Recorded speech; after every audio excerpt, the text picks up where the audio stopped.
Programa Visão Espírita. Apoio. América Chaves Seguros. Seguro é proteger sua vida e seu patrimônio. Livraria Espírita Verdade e Luz. Desde 1959, divulgando o espiritismo em Ribeirão e região. New Face Centro de Beleza. Há 20 anos trazendo o melhor da beleza para você.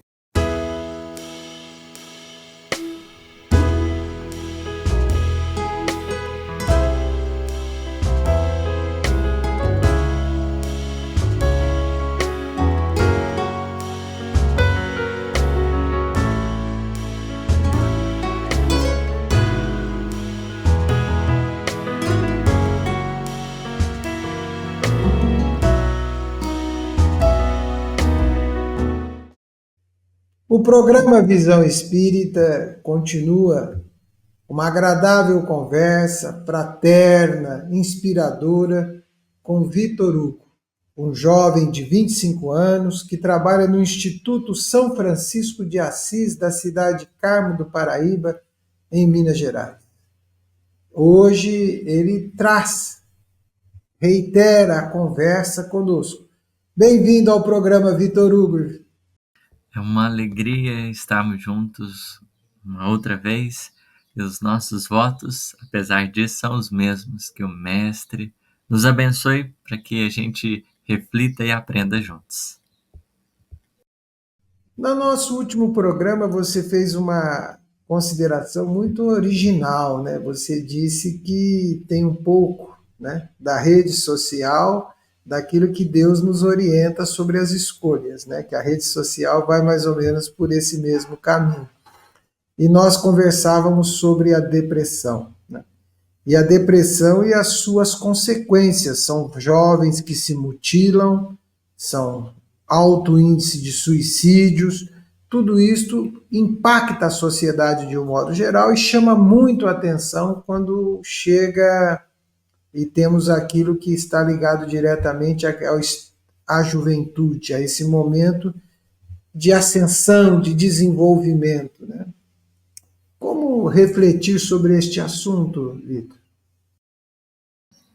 Pois bem, né? Longe da gente querer restringir o assunto a um fator ou a outro, porque a gente vai percebendo, né? Sobretudo, quanto mais a gente estuda, que as questões elas pedem uma complexidade, elas são multifatoriais, então o nosso olhar ele nunca vai ficar superficial, né? Então a gente pode refletir sobre fatores e analisá-los dentro da sua questão. E nós estamos num período que o adoecimento mental ele está mais preciso, não que antes não tivesse. Agora, a questão dos diagnósticos com maior evidência, as pessoas com maior acesso à saúde mental, a gente vai percebendo que não é uma questão nova, mas é uma questão que agora ela tem sido olhada com a precisão, com mais ferramentas, com mais conhecimentos. E na juventude, né, a gente tem encontrado esses casos de transtornos das diversas ordens, que têm levado talvez a algumas formas de gerir um pouquinho mais complicadas. Um dos fatores que pode afetar essa qualidade de vida íntima, né, a saúde mental, a saúde psicológica do jovem, é o ambiente das redes sociais, né? Se a gente pensar basicamente que nas redes sociais é estampado imagens de pessoas quase sempre num estado de felicidade, de conquistas, né? A gente só vê as pessoas apresentando alguma coisa que parece um mundo perfeito, um mundo idealizado, que nem sempre é correspondente. Então, são pessoas em aquisições materiais, são pessoas fazendo viagens, são pessoas desfrutando de relacionamentos, né, aparentemente os mais felizes, e aí a gente sabe que é impossível não se comparar. Querendo ou não, se a gente tem mais amadurecimento, a comparação ela vai tendo menor peso, mas quanto menos amadurecimento, mais as comparações elas vão impactando, porque você olha fulano, você olha ciclano, e aí você vai vendo a sua existência, e aí você vai se questionando por que sua vida do jeito do outro? Por que você não tem todos esses recursos? Por que você nasceu nessa família? Por que você está com essas pessoas? Por que você está nessa etapa? Enquanto, né, o que está sendo exposto é totalmente diferente. Então, gera impactos emocionais, né? Essa dificuldade de lidar com o mundo virtual ou social apresentado ali, e essa realidade pura e simples do dia a dia, de às vezes ter que dar conta das coisas, de ter que lidar com situações estressantes, angustiosas do dia a dia. Então a gente é chamado a repensar, né, a nossa relação com aquilo que a gente vê. Qual nível de idealização será que eu cultivo para a minha vida? Como que eu espero que seja? E o Espiritismo, por exemplo, na questão 132, vai dizer que a gente está aqui, né, para trabalhar em nós a perfeição divina que chegará um dia. E para isso a gente vai ter alguma coisa para realizar, algum propósito, mas a gente também vai ter que passar pelas vicissitudes da vida corpórea. Então, eu preciso, ao invés de focar nessas idealizações, no que eu estou exposto, preciso pensar qual é o meu propósito. Do outro eu estou vendo, beleza, ele vai gerir a existência dele, mas o meu, o que que vai essencialmente dar sentido à minha vida, que vai permitir que eu me sinta presente na minha própria existência? O que que é esse meu chamado? Beleza. E outro fator, né, como a gente diz, sofrer as vicissitudes. Dentro do meu chamado, eu não vou ter um cenário estável. Eu vou ter situações que eu gosto, que eu não gosto, pessoas mais boas, outras nem tanto, mas faz parte dessa estrutura. Tem dias que as coisas vão dar tudo certo, às vezes não vai dar, pode ser que tem dias que exista mais recursos, outros menos. É essas vicissitudes da existência que não estão nas nossas mãos e que a gente vai ter que aprender a lidar com elas. Então, estar na Terra pede necessariamente isso, trabalhar as nossas noções de controle, porque às vezes a gente quer controlar para ter a vida perfeita, que está sendo exposta, mas cabe nos pensar o que que é o melhor que eu posso fazer dentro do meu compromisso de vida, diante do meu cenário do existir. Às vezes, Vitor, tem-se a impressão de que quem faz parte de uma religião, professa uma fé, como você, no seu ambiente universitário, se dedicou, procurava manter aquela luz acesa, apesar do tempo mais limitado para esse cultivo, você procurava ir alimentar o seu coração, buscar uma inspiração e um convívio num ambiente de religiosidade, no seu caso espírita. Né? Como é que, que você vê esse envolvimento das redes sociais para quem, em tese, está cultivando uma fé? Né? Como é que você observa isso? A rede social traz o mesmo impacto ou a presença e o cultivo da fé muda um pouco isso? Como é que a gente pode observar isso? Porque dá a impressão, de repente, que essa moçada está meio fora da caixinha, né? É meio fora desse orbe. Vamos pensar assim, que, né, aos tempos de Paulo, né, ele, o desejo dele pessoal era em todos os lugares presencialmente, mas ele não teria condições. Jesus se valeu da tecnologia da época, que era a carta. Falou assim, olha, já que não vai dar para ir, vai lá, né? Vai do jeito que dá. Escreve a carta, traz seu coração, traz aquilo que você tiver. Eu acho que essa orientação é prudente para os dias atuais. As redes sociais é um novo espaço aberto. É uma oportunidade. E o próprio apóstolo Paulo, ele vai falar da importância do fermento diante da massa. A nossa influência na rede social, ela é um pouquinho de fermento, mas é só um pouquinho de fermento que faz a massa crescer. Às vezes, né, quanto mais a gente vai cultivando esses elos de espiritualidade, a gente vai também compreendendo quantas oportunidades a gente não vai tendo com esses espaços sociais, essas redes sociais. Porque ali, às vezes, um texto, né, que eu coloco, um vídeo que eu posto, que tem um conteúdo, né, digno, né, independente se ele é religioso ou não, mas se ele tem um conteúdo digno, aquilo ali pode reverberar positivamente. Quantas causas do bem não têm se propagado mais longe por causa das redes sociais? Quanto bem não tem sido gerado? É claro que, paralelo a isso, tem muita coisa acontecendo que não é tão boa, mas é um espaço neutro, como todas as ferramentas que Deus nos dá. A questão é, eu preciso ser responsável pelo meu espaço. Como é que eu estou gerindo ele?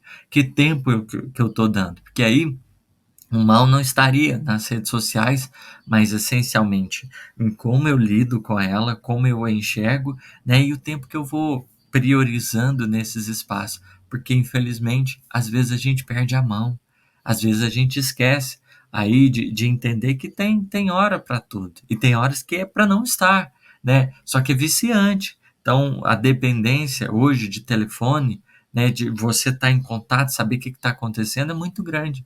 Mas paralelo a isso, né, a gente poderia pensar que bênção não teria sido se na época de Jesus tivesse rede social.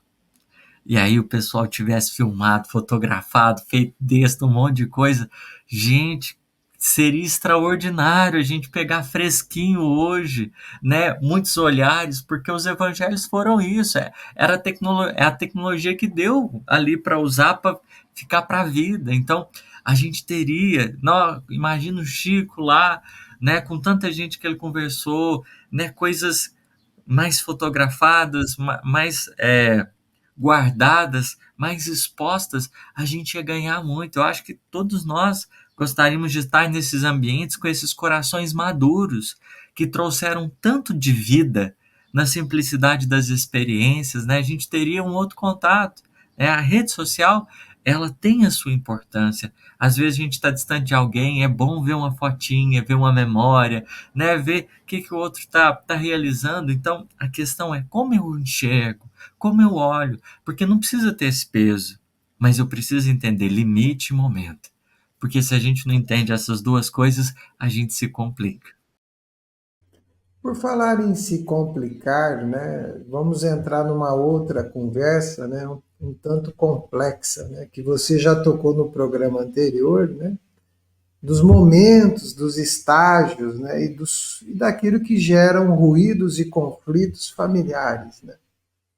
Uma das situações que impacta muito as relações espirituais e as relações sociais são os conflitos de família, irmãos e irmãs, pais e filhos. E nesse sempre o jovem é um protagonista, principalmente quando ele busca aquele espaço de autoafirmação, né?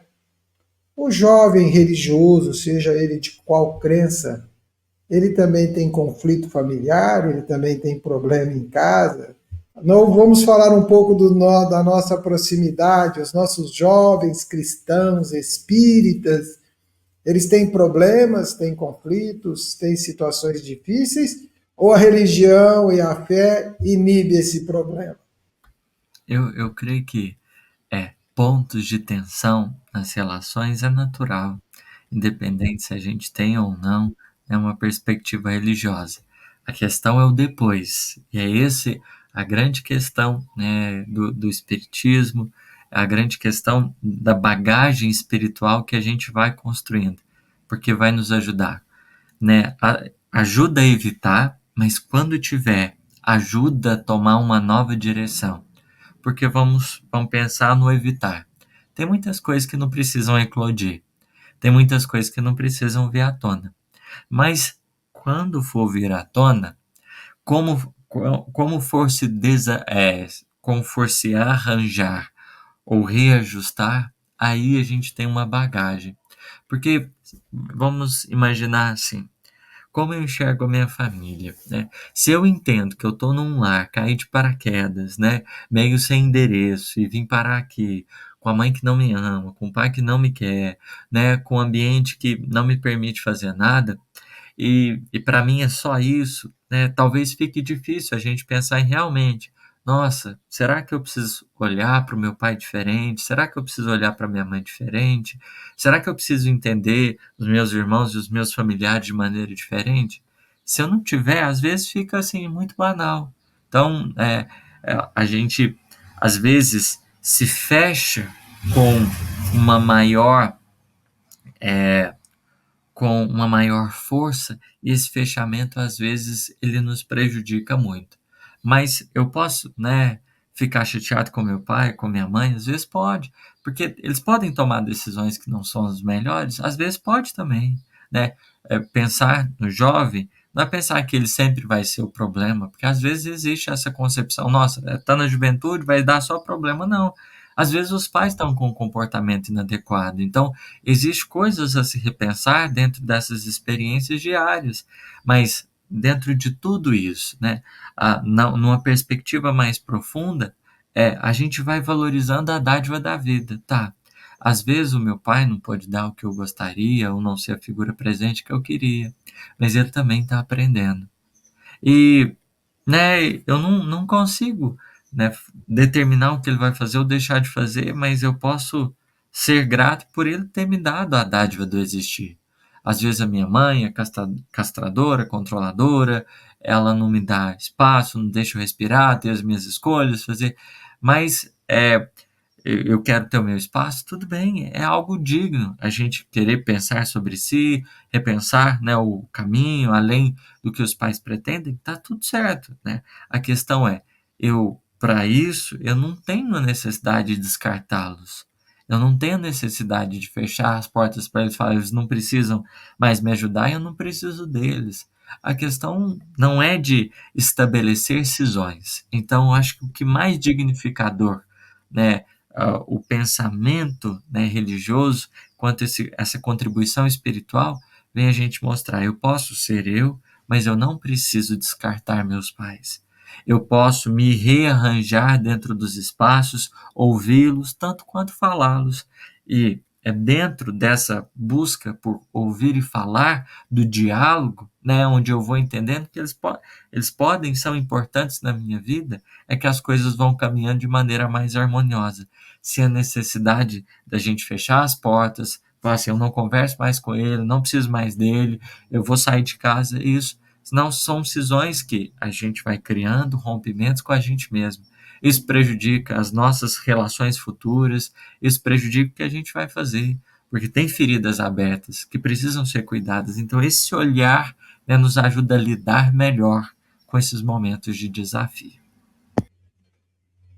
Invertendo a questão colocada, eu sei da sensibilidade dela, né, e dos desafios que elas traz, né. Dá para dizer que tem jovens que têm pais religiosos, né, independente da religião, né. E às vezes pais religiosos, por professar a sua fé, têm outros comportamentos e outras exigências. Pais que professam religião, você na universidade, no convívio, no seu dia a dia, ou até os próprios pais espíritas, né? Eles são muito exigentes, dão um pouco mais de trabalho que os outros? Eu diria que existe um sentimento, né, de proteção que é muito digno, é muito digno. Na essência, esse desejo de cuidar, de proteger, de que o outro ele esteja dentro de um espectro de experiências que aos pais é mais plausível, é mais viável, isso é algo muito natural. Só que, às vezes, excede um pouquinho esse sentimento de superproteção. E aí a gente precisa lembrar de Deus. Porque Deus, né, existe a lei natural, que é o caminho, o único caminho para a felicidade, indica o que a gente deve fazer ou deixar de fazer. Mas observemos, a lei natural é orientadora e não restringidora. Então Deus, ele traz um parâmetro, mas você tem liberdade para um ou para outro. Então, ele traz uma referência, mas o caminho, quem escolhe é o outro. Então, lidando com outro espírito, né, é a premissa de Deus. Eu te criei, te pus no universo, que é a casa divina, te dei todos os recursos, todos os recursos, mesada divina, né? Muitas existências, bastante possibilidades, e tá aí, né? Deus não fica tipo assim, nossa, mas eu fiz isso para você, e você agora vai fazer isso. Não, tem o seu espaço de experiência. E quantos de nós nos equivocamos, e quantos de nós fizemos, né, às vezes coisas bem difíceis, E o Pai divino, nessa casa divina, está sempre disposto a nos acolher, porque ele fez, faz e fará sempre o melhor em nosso favor. E eu acho que talvez esse desafio, pais, sobretudo religiosos, de ver que às vezes os filhos têm ideias diferentes, formas de pensar diferentes, né? Você olhar para o seu filho e falar: filho, você é um ser livre, consciente, seja responsável, né? Deus te abençoe nas suas escolhas, construa sua vida com equilíbrio, com responsabilidade. Eu estarei sempre aqui. Esse é um desafio, porque no momento que começa a escapulir um pouquinho, aí já vem o desejo de querer restringir. É claro, tem podas que são boas, conversas difíceis que são necessárias, mas a questão é, com a minha conversa, eu estou impondo alguma coisa ou estou habilitando para que ele seja mais responsável? Como o próprio Espírito Verdade, né? Jesus anunciou o Consolador prometido. Ele estaria conosco e em nós. Isso quer dizer, estaria na nossa existência e teria um espaço no nosso coração. Então, é capacitar a gente para pensar, porque para além do que os pais podem ver, para além do que eles desejam, às vezes tem muitas coisas que eles protegem, e aí vamos imaginar uma molinha. Você vai, né, restringindo, tchuf, aí de repente você vê o filho que não quer saber mais dos pais e tudo, porque às vezes se tivesse dialogado para diminuir essa força de tensão, as coisas teriam caminhado de um outro jeito. Mas se você só restringe, aí não tem jeito. Então tem que ter esse espaço dialético. Olha, você quer ir para uma festa? Beleza, mas olha, seja responsável, né, na sua conversa, nos hábitos que você vai desenvolver ali. Você pode ser feliz, você pode dançar, mas cuidado. Álcool, por exemplo, não é algo que vai fazer sentido na sua existência, não faz bem nem para o seu corpo. Imagina para você e nas suas relações. Então, se você quer ter determinadas experiências, seja o mais responsável possível. Não é o lugar, as pessoas que vão determinar quem você é, mas o que você fizer com o lugar e com as pessoas, isso sim diz sobre você.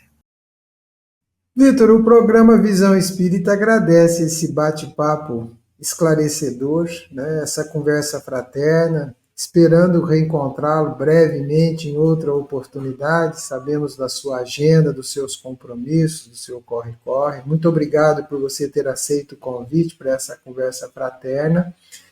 E caminhando aqui para o nosso encerramento, eu vou deixar uma pergunta e depois peço que você deixe uma mensagem ao nosso telespectador e à nossa telespectadora.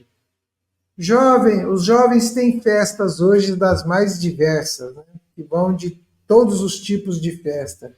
O jovem que professa uma religião, uma fé, vai na festa? A festa em si é um ponto de encontro, né? Jesus começa uma das manifestações dele, chamado as bodas de Caná, num casamento. Então estava ali comemorando um episódio importante.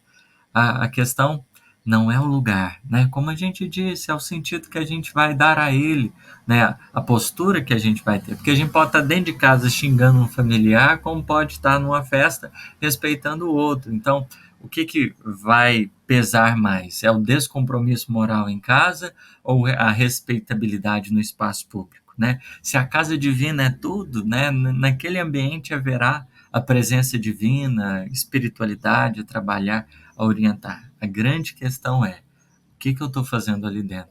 Preciso experimentar droga? Eu acredito que não. Dá para a gente ser muito feliz, né? A gente precisa entrar em briga dentro de festa?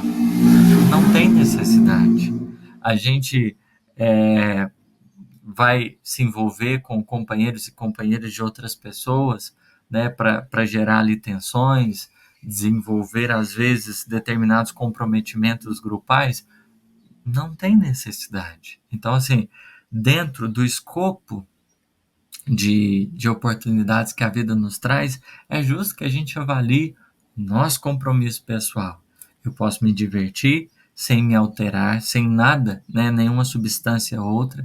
Eu posso ter a minha liberdade de expressão, dançar e tudo mais, mas que aquilo ali seja algo respeitoso comigo e com aqueles que me cercam. Enfim, tá tudo certo, né? Eu posso ter esses momentos. A questão é o olhar que eu tenho sobre isso, né? Porque às vezes você vai estar lá na festa e você não vai ser o que bebe, você vai estar consciente, você vai ajudar os seus amigos que às vezes estão nessas situações, você vai ser o que vai dar o conselho, ou não faz isso, tem alguém querendo brigar e tudo, né? O mundo espiritual precisa de gente para toda banda e vai utilizar a gente, quanto mais lúcido, quanto mais consciente, para cooperar para a transformação desses cenários, né? Ser aquele ponto distoante, mas que reafirma o seu compromisso com o bem. Sua mensagem de encerramento aos nossos telespectadores, nossas telespectadoras. Eu agradeço muito a oportunidade de estar aqui e diante da juventude, desse ambiente familiar. Meu desejo do fundo do coração é que os pais, é que as mães possam criar esse ambiente aconchegante para a juventude, tanto quanto os jovens possam desenvolver esse olhar na importância dos pais. Não é uma competição, Deus nos envia para colaboração, para que a gente entenda, né, que a gente cresce quando a gente está juntos. Não é rompendo, querendo cisões, mas é a gente estabelecendo pontes, estando dispostos a aprender uns com os outros. O programa Visão Espírita chega ao final, agradecendo mais uma vez ao Vitor Hugo pelo carinho, pelo tempo dedicado, pela conversa, pela sua presença. A você, nosso amigo e nossa amiga telespectador, lembremos sempre que somos individualidades e exercemos diversos papéis ao longo de uma existência. Ora somos pais, ora somos filhos, ora somos irmãos, ora somos tios. E que em qualquer papel que a gente possa fazer, como disse o Vitor Hugo, que brilhe a luz de Deus que está dentro de cada um de nós, hoje e sempre. Até o nosso próximo encontro. Programa Visão Espírita. Apoio. América Chaves Seguros. Seguro é proteger sua vida e seu patrimônio. Livraria Espírita Verdade e Luz. Desde 1959, divulgando o espiritismo em Ribeirão e região. New Face Centro de Beleza. Há 20 anos trazendo o melhor da beleza para você.